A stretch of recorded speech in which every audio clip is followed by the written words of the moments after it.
Hello, my Aloha tribe, and welcome to the Aloha Perspective. Happy Wednesday. It is Self-Care Wednesday, and you are here where you get a little bit of something and a whole lot of everything. So, let's get rolling. It's Self-Care Wednesday, and I have something fun-ish, exciting, maybe? Quick relief for anxiety tips for today. Yeah. Good morning, older sibling. So, let's get started with the self-care ritual cards. 55 cards, and we always seem to get the same ones, so let's see if I can shuffle better. So anyways, how is everyone? Yesterday I needed to take a day off, which, and the funny thing was, I was totally fine, but my brain was just like, I could not get a sentence in. I could not formulate a thought. It was crazy. So anyways, there's 1, 2, 3. Dun, dun, dun, dun, dun. All right. Whoa, one more shuffle after this, and we'll see how that goes. That's 4. Do we have anything else? And we do not. All right. So let's go with what we got. I'm going to pull the top 2. Something's telling me pull the top 2, so I'm going to pull the top 2. All right. Let's see. Let's put those aside since they were the last ones I pulled off the top and didn't fly out of the deck. All right. Let's start with those 2. Sorry. Number 1. Build strength. Hey, we finally got a new card. Build strength. Build strength. So, I know they show someone here doing like let's do some punching bag stuff, or let's do some exercising. But building strength isn't just about physical strength. Building strength, especially for self-care, is about building emotional strength. It's about building spiritual strength. And spiritual doesn't have to necessarily be in a church, in a building. It's your own spirituality. Whatever higher power you lean into, whatever you believe. It's building this faith and this trust in something bigger than yourself. If you do not believe in any of those things, and then it's about building that trust and that faith within you, which actually, to be honest with you, is really where a lot of it should start, is inside of you. So yeah, so building strength. But also, sometimes when you're having a day, exercising and, just even strength training, or maybe, a place where you have, what are those big bags, the punching bags. I know they have some other thing where you can get your angst out on those. So, just be careful, make sure you suit up and wrap up and do all those things so you don't hurt yourself. Meditate. Meditation, I know, is not always easy for everybody. But meditation, even if it does take practice for some people, can be an excellent form of self-care. It's really, it's a step further, I believe, from mindfulness. Or actually, meditation can lead to mindfulness, is what I should say. Meditation can lead to mindfulness, which, it's really about clearing all that stuff, right? Even your third eye, it's about clearing all that and just kind of getting it so you're kind of feeling a little more zen than you probably did when you first started, like, oh my god. So meditation. Number 3, connect with fire. Now we get this one a lot, and I am going to put out the disclaimer every time we do. If you are in a high fire area, please do this responsibly. A few years ago, some people were doing a baby reveal out in one of our more unfriendly areas, and their baby reveal went sideways fast, and it caused a huge wildfire. So, no matter whatever it is, when, you're connecting with fire, whether it's a bonfire and you're connecting with friends, always make sure that you have something to put it out. Okay. I did a burning ritual not that long ago, and I decided to do it inside of the barbecue because I knew that would be a safer place to do it. But even then, the fire got so hot in there that, I have never seen the temperature go all the way to the end. So even I was kind of like, you know what, that's enough. I just gotta fix it the way it is, because I don't want to be responsible. So just do it carefully. that being said, connecting with fire has a lot of different positive things about it. Fire it's part of nature, obviously. It's an element, obviously. But people sometimes use it to I don't want to say scrying, because I think scrying is used in a mirror, but some people use it for divination. But it can also be used in burning rituals. And, burning rituals doesn't mean you have to have some metaphysical belief. There are some therapists who use this as a way of just helping people, like, because they're angry, right? And that fire is just kind of that fire within them that's putting the kibosh on whatever it is that they're burning. Maybe they wrote a letter to themselves, or maybe there was an item that was given to them by somebody who was completely horrible and awful to them. So again, use safety. It doesn't matter if you're in a high tinder area or a very high fire area. Use safety anywhere. If it is a building, it can be burnt down. So be careful, all right? Don't do it anywhere unsafe. And, watch the winds. All right, you don't want some little gust of wind sweeping up your little ember and poof, so one little ember, that's all it takes. So just be careful when you do these things, and do it in a fire safe thing. And if you're not into fire, you can also use water. You can just write a letter to whoever it is you're angry at, or whatever situation you're angry at, or whatever it is that you're trying to let go. You can stick it in water, let it just kind of dissolve. I know sometimes paper doesn't feel like it's going to, but, and then just throw it in the trash. Throw it in the trash. Or, empty the water out and throw it in the trash. So whatever it is that you need to do. You can put it on a paper towel, right? Because paper towels, they soak everything in, and poof, you can just wrap it up and throw it away. So, just do things carefully. That's all I'm asking, and that's all I'm saying. But they can be very, very helpful. Even if you want to set an intention, and maybe you want to burn it and throw the ashes somewhere. And remember, throw the ashes when they've cooled off. All right? Cooled off. I know, it's like, this is more about fire safety than it is about what you can do to connect with fire. But no, even fire pits, even the controlled ones. Fire pits can be an amazing, amazing thing. You have your gathering of friends, you have the people around you that you care about and that you like to hang out with, that you laugh and giggle with. Just have a good time. Allow yourself to have a good time, all right? So, connecting with fire. The next one, nourish your temple. Nourish your temple. Catch-22. And I say catch-22 because some people will be like, oh yes, fruits, vegetables, all the good things. Sometimes you may need comfort food, all right? Now, if you have an eating issue, comfort food is probably not best for you. So try to replace the bad stuff with maybe strawberries or bananas, something sweet, right? Or berries or grapes. And, or that you're able to, because I know certain, like diabetes and stuff, you can only eat certain types of things. Otherwise, your blood sugar goes through the roof. But I'm not sure what those are. So, I, knock on wood, have been very fortunate with my health. So, that being said, nourishing your temple isn't just about what you put inside of your body. It's also what you put inside of your mind. Okay, so when we talked about earlier about, building strength, building emotional strength, building that spiritual strength and that physical strength. Nourishing your temple is about all of this and this as well. So remember, what you put into you is what's going to affect you. And that includes your mind. So if you're saying something negative, you're going to hear it, you're going to process it, and that's what you're going to see.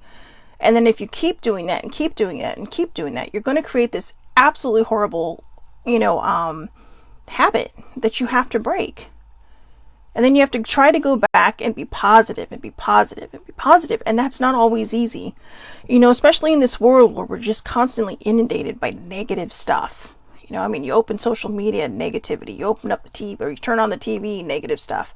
You open up a newspaper or the internet, there's negative stuff. And it's just, we have to figure out how to combat that. And one of the ways to do that is to nourish our minds with, more positive thinking. And yeah, someone might think you're crazy. Someone might think you're a hippie or a flower child, or, not everything is super great and positive. No, not everything is. But it's how we react to things. So we can react to it by knee-jerking and being a complete asshole, in which case we're going to feel guilty and this whole cycle is going to start all over again.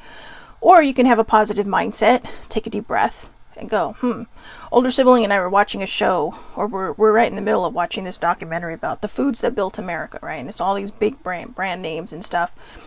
And there were these two cereal competitors, and they had this one guy who's sitting there going, he's talking to this one dude after all of his stuff was burnt down in a fire, and he's like, the guy says, well, we're not accepting new customers.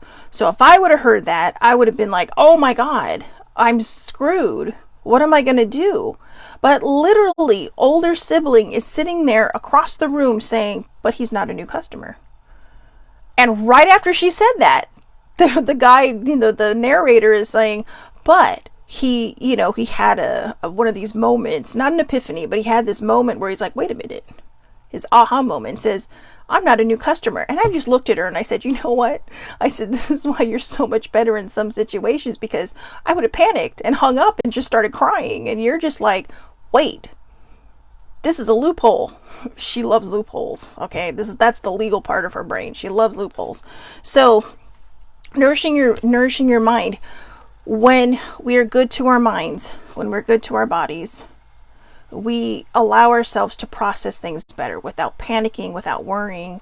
He probably thought, I'll worry about this later. I've got to figure out a solution right now. And in that moment, he did. And he thought, hey, I'm not a new customer. There's nothing in my contract that says you can't fix this stuff. You can't repair it. And so they did it in secret because they didn't want the other person to know. And it was just kind of like, okay. So, thinking, treating ourselves well, even nourishing your physical temple with good things and good foods and healthy foods can really kind of help you stay on top of your game, right? Because you're not going to feel sluggish. You're not going to feel all this other stuff. It's okay to indulge in comfort food from time to time. All right. But, in all reality, we probably should be treating our bodies nicer. I know, right? Like I'm the last person that should be talking about that. So nourish your temple. But I'm working on it. Make a meal. I think I covered this with the last one. So there you go. The funny thing, this is going to sound terrible because I know this is supposed to be like some kind of just body art on her, but I swear it looks like she cut herself. I know. No, sorry if that's a trigger alert, but it's like, that is not a good design. That is not a good design, in my personal opinion. We've had this one a million times, but yeah, nourish your body. Nourish your body. You know what's really amazing? Avocado toast. Okay. You know what cracks me up is, I was not born in California, but I was raised in California.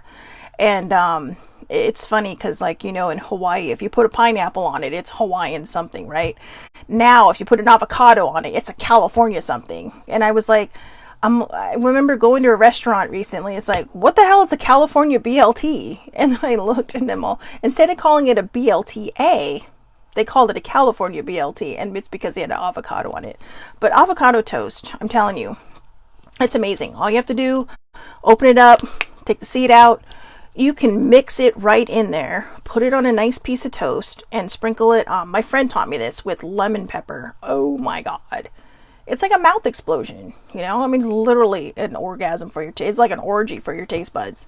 But I'm just saying that because there's a lot of little taste buds in there. So, it's a party. It's a party in your mouth. This is going bad and sideways real fast. But anyways, and also if you notice, there's the lotus flower on her other hand. So it's about coming up from the depths, coming up from the bottom and all that stuff, and just really kind of nourishing your temple. And you remember the lotus. The lotus, it's born in darkness and it pushes its way up through the mud to find the light where it unfurls into this beautiful, beautiful flower and plant. So nourishing your body is not a bad thing. Okay, it's a very good thing. And last but not least, intuition. So people are sitting probably going to go, oh yeah, Shelly Marie, and you're in your effing intuition and your metaphysical crap and blah, blah, blah. But intuition is not a metaphysical thing. Intuition is what we are born with. It's your spidey instinct. It's that thing inside of you that says, maybe I shouldn't be doing this, or maybe I should be doing this. It's when you're standing in front of a case and you're like, should I get the hamburger or should I get the salad sitting right in front of me? Even though I've had hamburgers 3 days in a row, I should probably get the salad. and your body's telling you, I know that's a small type of intuition, but intuition is like, I normally drive this way home all the time, but maybe I'll go this way today. And you decide, you think you're being whimsical, but your spidey instincts are telling you, probably not a good thing. And then you get home and you find out that there's this bad accident the way you would normally go home. Now, the question is, and it'll always remain a mystery. Was your body telling you to not go this way because you might have been in the accident, or just because you might have gotten stuck in that traffic? So, we don't need to question. We don't need to go into depth. Sometimes, I tend to overthink, which is a terrible thing. Okay, because then you're like, oh my God, and then it stresses you out, and you have this completely unnecessary anxiety about something that never happened. So, that being said, when we follow our spidey instincts, when we follow that intuition, and we learn to listen to it, it can really, really guide us in great directions. But you have to trust it. You have to have faith in it, and you have to believe it. Your body knows what's best for you. Your spidey instincts know what's best for you. Your soul knows what's best for you. And once we learn to trust that part of us, it really kind of opens the trust for a lot of other things. And, I'll be honest, I'm not very good at that. I am very good at overthinking. I'm very good at dizzying myself into anxiety.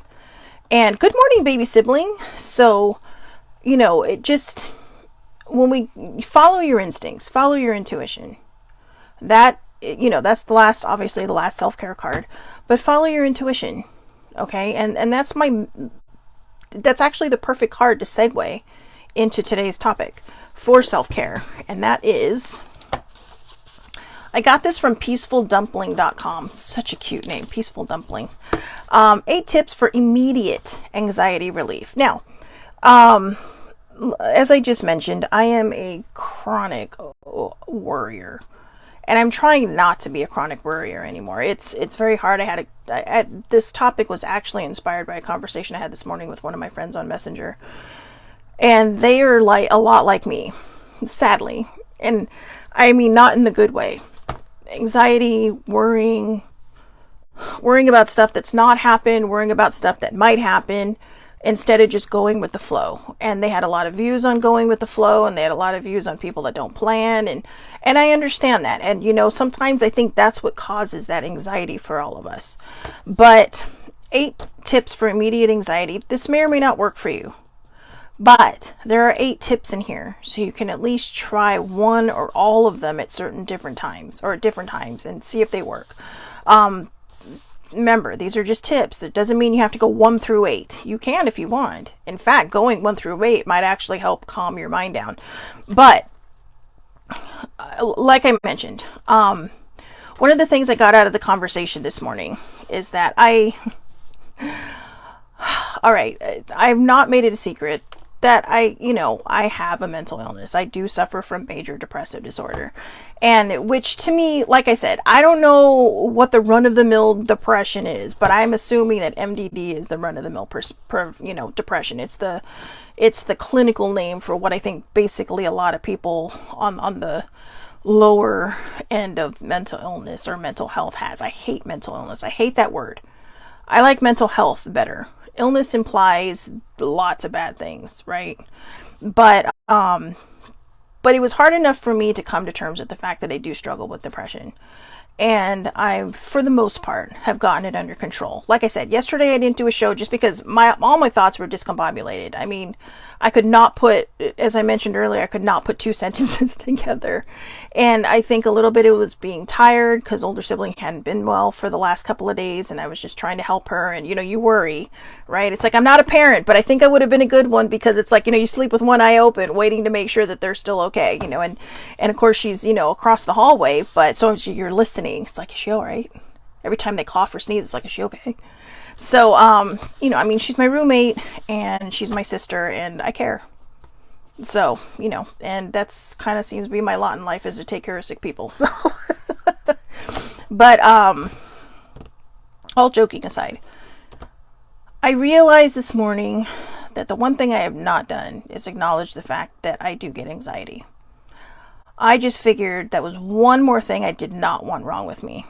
I have a repaired heart, which is running great. I have depression, which seems to be in check for the most part and kind of balanced enough. I didn't want to have anxiety too. I didn't want to have one more fucking thing to worry about. But it turns out, I'm not sure if it's situational or not. It may or may not be. I know I've had it for a while. And I know that in my last job, towards the end, it was really ramping up in those last 4 or 5 months that I was at my last job. And that's why I said I'm not sure if it's situational or what, because that was a situational kind of thing. And the anxiety I have now is a little bit situational just because of everything that's going on in my life. But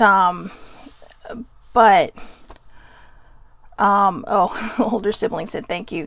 Thank you, because I know you've done the same for me. So, it's what family does. So, but anyways, 8 tips for immediate anxiety relief. Now again, remember, these are just tips. They may or may not help you, but hey, why not try it?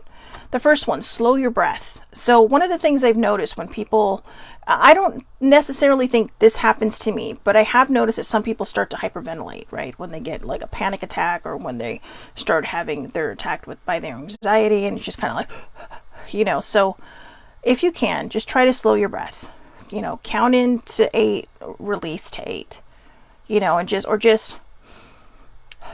even if you have to huff at yourself, right? Just like, just, that might actually help you giggle. It helps me giggle. A lot of times it's just like, don't huff me, but it can lighten the mood a little bit. But in all sincerity, in all seriousness, just try to breathe in. There are different breathing techniques. There is count into 8, hold for 4, release to 8. There is count into 8, hold for a second, release to 8. Whatever is comfortable for you. There's also for the more advanced breathers. And I say more advanced breathers because I don't want the new ones to just pass out because they're like, oh, well, Shelley Marie said. So breathe into the count of 4, hold to the count of 4, and then exhale to the count of 8.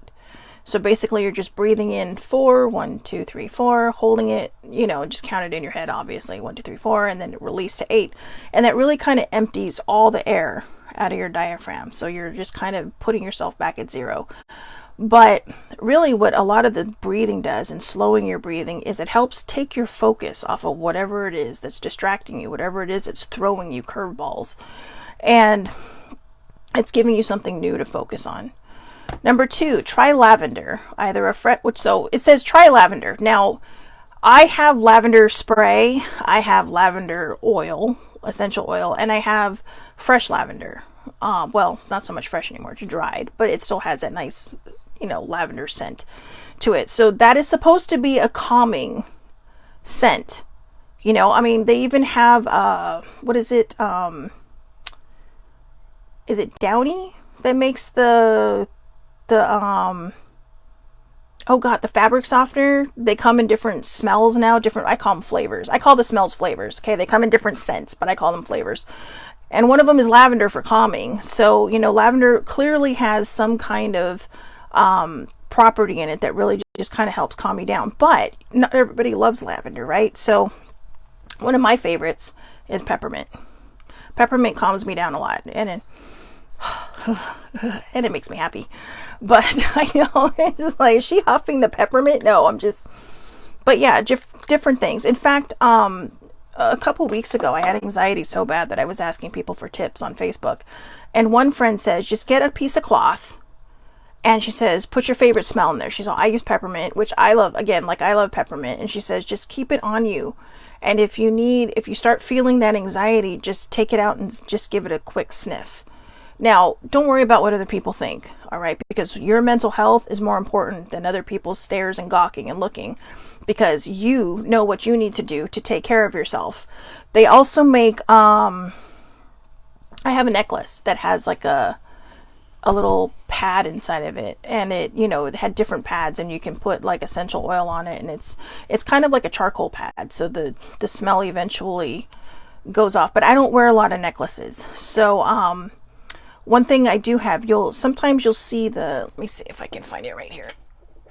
So sometimes you'll find these bracelets that have these little lava beads at the end, the little black lava beads. And you can put essential oils on these. I would do it over a napkin or something because it doesn't always soak right in right away. Sometimes you just, you have to let it dry. But there are little holes in there that you might be able to dip some in. And believe it or not, these can hold those scents. And these can hold, they can kind of give you that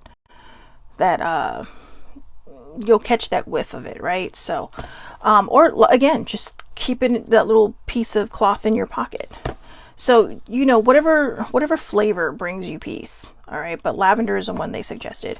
Wash your face. Now, how many times have we watched a movie where somebody's like, oh my God, oh my God, oh my God, and then they go and splash water all over the face? I never really would have thought of that. I just thought that was being overly dramatic in the movies, but hey, okay, whatever, do your thing. But I think I'm going to try it next time because I think, again, what it's doing is it's kind of getting you out of your comfort zone. Now, or not out of your comfort zone, it's getting you out of your head and, you're splashing water on your face, kind of like, it's almost like a slap in the face, right? Because don't just use warm water, use cold water. But I know ladies who have makeup on, maybe if you have a cold compress or something cool that you can put on your face, or even just, if maybe you're just wearing eye makeup, you're not wearing anything else over here, you can get like a baby wipe or something and just kind of, pat yourself, or just, like I said, something cool, something, they make those rollers right out of crystals. I actually have an eye soothing one, which I love, or, even like a cold face mask might even help you, and then you don't mess up your makeup and all that stuff. So, number 4, acknowledge the anxiety. I actually thought this should be number 1. However, I realized what they were doing by putting it kind of in the middle. So, you have to slow your breath, or smell the lavender, or wash your face. But at some point, you have to acknowledge that this is something. And when I had that conversation with my friend this morning, and then I decided to look up tips for anxiety today, I realized I'm not good at acknowledging that this is something I have to deal with, whether it's situational or it's just a part of my life. And maybe anxiety really is just situational. Maybe I'm just making up a term for it because it's like I can't deal with the fact that I have anxiety. But there are tools and there are ways to balance that. And I know that by acknowledging this finally and openly, I know I've kind of acknowledged this before, but I've always kind of made it sound like, oh, well, I'm just going through this, that's why I have anxiety. But I think I've kind of had it all my life. And, sometimes, and I think that's why what I talked about earlier with the guy who said, yeah, but I'm not a new customer. I think that's why older sibling would just sit there and go, hey, well, I would see it be in the corner, just crying my eyes out, going, oh, my world has ended. The life is over, being dramatic about it. But, and I'm not making fun of anyone else. Okay. If you do that, you do you. But me, I can be dramatic about things. And, it goes back to my theater days, I think. But what can I say? It's just how I am. But I'm very good. I'm very good at it. So, yeah, acknowledging. I know I'm making a joke out of this, and I know it's really not a joke. But acknowledging. Look, my eyes closed because I know my body is saying, just do it. Just do it.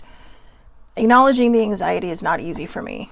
And I think I'm doing it here on the show because I need to acknowledge it in order to, I don't think I can fix it, but I can balance it. Or maybe I can tweak it to a way where it doesn't affect me so much. Or maybe I can fix it in a way. I don't think it'll go away. I don't know. But I also thought my depression was situational, and turns out it's chemical. So, hey, who knows? But I have learned how to kind of balance that as well. I've learned how to stop and take care of myself and make sure that I get the things done that I need to get done. But for my mental health. But anxiety, I don't know I've only had one panic attack in my life, and that's what the doctor called it. It didn't feel like one, but according to all the symptoms I had, it was, which he said it was mimicking like a heart attack. And it turns out it was just a panic attack because I was stressed, I was overwhelmed, and I was just very kind of upended by everything. And that was about 10 years ago. So I haven't had one since, and I think that might have been situational. That was actually very situational. But When I look back at that, I think, oh, well, I don't have anxiety, but apparently I do. And so I don't think it's a bad thing. So, if you have anxiety or you know somebody who has anxiety, please don't judge them. Okay, because when you couple that with all the other stuff they probably have going on and they're holding their head up high and going, hey, I got this, what they need is a friend, because sometimes they don't got this. All right, and there are times when I don't got this. And so, but by acknowledging it, I think that gives us the room to take the tools that we have to learn, and even just these right here. These are immediate anxiety relief, but believe it or not, if you catch it at the beginning, this immediate anxiety release may stop you from going into a full-on anxiety attack or panic attack. So let's see. I know that acknowledging it can be scary. It can feel stigmatizing, and I'm really trying to remove that stigma from myself now, and I'm trying to remove the stigma for anybody else that might be feeling that, because you know what, we got enough shit to deal with in life. We don't need to worry about what other people think about us. So, I know some people are saying, oh, well, mental health. I was watching a show the other day, and they're all like, oh, well, everybody seems to have mental health issues now, like it's some kind of, designer thing to have. The reason it's more talked about now is because when I was growing up, and the generation before me, and the generation before that, and all the other generations didn't talk about it. If you talked about it, it was the first thought you would have. I mean, I've had depression since I was a teenager, but I didn't know it. I didn't know anything about depression, because whenever you see the movies, you think of, like One Flew Over the Cuckoo's Nest, or what was that movie with Robin Williams where he played the doctor at a was it sanitarium? I don't know what it was, but it was like a mental health facility, right? And all these people were in like this haze for a while. It was based on a true story, but for some reason I cannot. I know older sibling knows the name of this story. She's probably typing it right now. But things like that, right? We would always think that, oh, you get put in the loony bin, or people were saying, oh, the people with the white jackets are coming to get you. There was always a joke about it. We never talked about it because you had to be stronger than your thoughts. You had to be stronger than the feelings you had. Awakenings. That's it. Thank you, older sibling. I knew she was on this. But older sibling always gives me full permission to share her story. She had depression growing up, and her parents were a little at a loss of how to handle it, and they made it through. But if it wasn't for her and her honesty and her destigmatizing my own mental health, I'm not sure where I'd be. I'd still be flailing in the wind, or quite possibly, trigger alert, dead. And I'm not kidding. So, see, there's a siren saying, ta-da, let's drive this point home. That's why I think more people are open about their mental health now, because they feel safer to be open about their mental health. So please don't weaponize it. Please don't weaponize the stigma. Please don't weaponize your own mental health. It's not a designer thing. I think some people aren't sure. I know people who know me that say, well, maybe I have depression. Well, maybe I don't. The minute you agree with them, no, I don't. I'm fine. And that's okay, because they don't know. They don't know. But if they're handling their life just fine, leave them be. If they need the help, just let them know, hey, if you ever want to talk, I'm here. If you're ever not sure and you want to talk about it, I'm an open book. Come talk to me. We'll talk about it. We'll see if this really is your thing. You kind of have to be your own advocate when it comes to this stuff. So, number 5, put on some tunes. I was singing my little heart out last night, which is always a good sign that I'm in a good mental health place. I don't always sing when I'm in a good mood, but I know when I am not in a good place, I have a whole playlist called In a Mood. Not the 40s big band In the Mood. In a Mood. And it has all kinds of heavy metal in there, and glam rock, and just anything that's not, soft rock or pop rock or just classic rock. I have some classic rock in there, like Freebird. That is one of my favorite go-to songs when I am in a horrible, shitty place.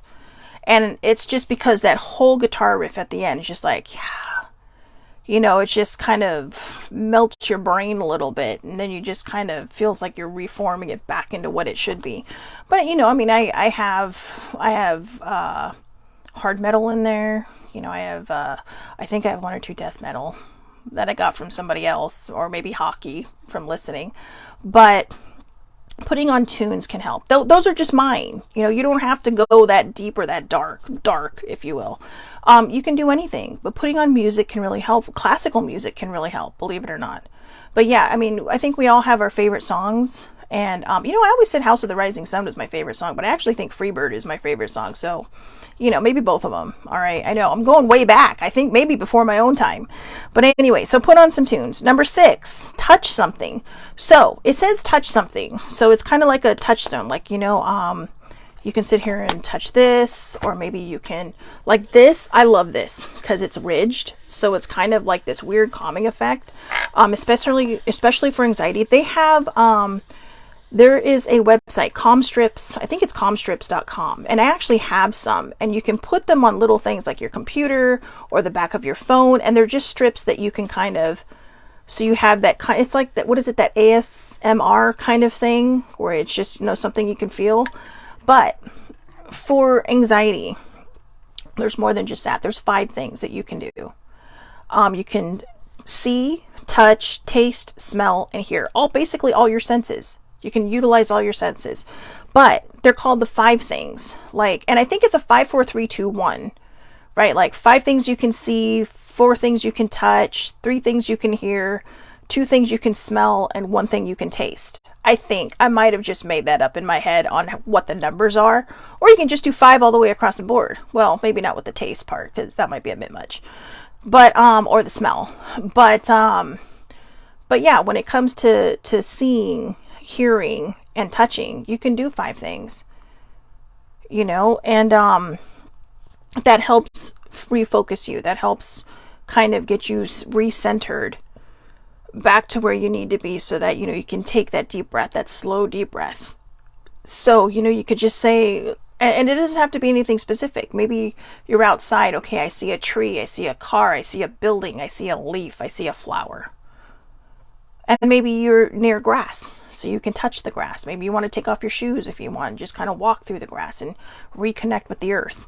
So touch something. Number 7, do a forward bend. This, apparently doing a forward bend, like either just bending over and hanging or bending over and touching your toes, could actually help the nervous system. So yeah, even if you're in pain, which I know sometimes getting back up might be a little bit of a challenge, but if you can just bend forward, and I cannot, for as long as my arms are, I'm like monkey arms, but for as long as my arms are, I cannot touch my toes. But I do like to bend over and hang, so I didn't realize that that's actually a good thing to help you kind of refocus and regather yourself. And number 8, this one made me laugh. So on peacefuldumpling.com, it shows a girl sitting down and there's a cat in the window. And then number 8 is watch cat videos. Number 8 is watch cat videos. Watch funny stuff. Watch whatever makes you happy. Cat videos can be hilarious because they are the jumpiest freaking creatures on the planet. All right. But don't go out of your way to scare them. Okay. Because that can, believe it or not, cats can have anxiety. Cats, people give cats a hard time, but they are a lot like humans. And so are dogs in a way, like they react to things, they feel things, like look at little chihuahuas, right? Like the more nervous, or poodles, the more nervous their owners are, the more nervous they are. I mean, poodles are like poodles and chihuahuas to me are like little tiny empaths with 4 legs. They feel everything. And so, it's up to you to just kind of, be chill. And this is what we can do to children too, by some of the ways that we react and the way we react to things or the way we handle things, they pick that up too. So, cat videos, one of my favorite things to watch, I don't know. Sometimes I'll just go on YouTube and I'll just, whatever tickles my funny bone, and I'll just watch it for a while. And then I might go down that rabbit hole, right, of YouTube and just start watching it. But, YouTube has a lot of good stuff. It really has a lot of good stuff. The History Channel's on there. If you're into metaphysical stuff, there's stuff on there. If you're into ghosty stuff, there's stuff on there. If you're into true crime stuff, there's stuff on there. There is something for everybody. There's how-to videos. Like maybe you're like, oh, I'm having anxiety. I need to go fix something, but I don't know how to fix this. Go to YouTube. Okay, go to YouTube. There's something for everybody on YouTube. So those are your tips. So I'm just going to recap. Slow your breath. Try lavender or an essential oil that brings you joy. Wash your face. Or, again, like I said, ladies, if you're wearing the makeup, or whoever, sorry, not just ladies, whoever's wearing, you might have makeup on, whoever you are, however you identify. Cold packs might help on your face. Acknowledge the anxiety. I know that is the hardest thing to do sometimes, but once we have that acknowledgement, we're able to attack it. Once we stop running from that fear and we turn around and face it, we take control, we take our power back, and we can change the narrative for ourselves. Don't look at it as having something wrong with you. Okay? Mental health is mental health. Some people have it, some people don't have to struggle with it. But for those of us that do have a dinged up mental health, it's okay. You're okay. You're still like everybody else. Some days you might struggle a little harder, and that's all right. Okay, because as long as you have the tools, you're going to be able to put yourself right back on the map and just keep moving on in your journey. Okay, put on some tunes. Touch something, or see, touch, taste, smell, hear. Do a forward bend. Just basically hang. Okay, there's a hangover, and if you can touch your toes, great. If you can't, no big deal. In a standing position, and then just kind of do your breathing. That, I bet you anything that's a yoga move. And then number 8, watch cat videos. Watch whatever you want. Watch whatever brings you joy and brings you happiness. So those are your tips. And shine like the bright MFer that you are. Shine like the bright shining star that you are. So, all right, that was Self-Care Wednesday. Those are some of your anxiety tips. I hope everybody has a wonderful, wonderful day today.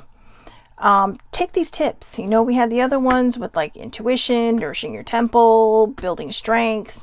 What was the other one? Meditation. And, we had those self-care cards. And so, be kind to yourself. Give yourself some grace. Give yourself some compassion. I know sometimes life throws us curveballs and they throw some serious zingers at us, but how we react, whether you have a mental health issue or not, how we react is really, going to be indicative of how the situation turns out. So I'm going to leave you with this thought that I shared earlier about the guy and how all his machines burnt down. And this was a true story. All his machines burnt down in a factory fire. I mean, this is the early, 20th century, or the late 19th century. So they didn't have the fire codes that they have now, right? I mean, you could have a brick facade, but everything on the inside might be wooden. And his factory burned down, and all of, the machine that he helped design had, somebody stole those plans, made it propriety of their own. And, and they're like, oh, we're not taking new customers. And he did some quick thinking. That's what all these tips can help you do. Instead of going into panic mode like, shit, what am I going to do? Take a deep breath. Look at things that you can see. Touch something. Find that center. Even if you're barely in that center, to come up with a solution for yourself. And then if you have to afterwards, panic. Okay, if you have to, once you get all that stuff taken care of, once you get your situation taken care of, if you have to let it all out, if you have to cry, if you have to scream, if you have to go punch a punching bag, then that's fine. But in that moment, take care of yourself. Make good decisions. Sometimes we knee jerk and it causes bad things to happen, and we burn bridges by accident. We don't mean to always burn bridges, but it's the way we react to things. And that's whether you have a dinged up mental health or not. So if you do, these tips aren't just for people with anxiety. These tips are for people who do knee jerk to things. Take a deep breath. Assess the situation and assess it quickly if you can. I'm usually good at assessing things quickly, but, in recent months and maybe years, I've just kind of fallen off, and I need to find that gift again, because I really have that gift of multitasking. So I hope everybody has a wonderful, wonderful day. Please, please, please take care of yourselves. It's Self-Care Wednesday, so hopefully some of these tips will help you. Write them down if you want to. I will you know what? I'll write these in the comments. I'll put these in the comments on Facebook and YouTube. I'll see you back here tomorrow for Things to Think on Thursday. Tomorrow will be a shorter show because tomorrow's a travel day for me. But yeah, so I'll be back here tomorrow though, 8:30 a.m. Pacific time, Facebook Live. All lives are public. Anybody can watch under Shelley Marie Lucas, or you can catch the replay on the Aloha Perspective Facebook page or the Aloha Perspective YouTube channel, or if you're on Twitter and you follow me, you will probably see me posting it there. So have a great day, everybody. Thank you so much for watching, and please, please, please, whether you have a dinged up mental health or not, take care of your mental health. Have a great day.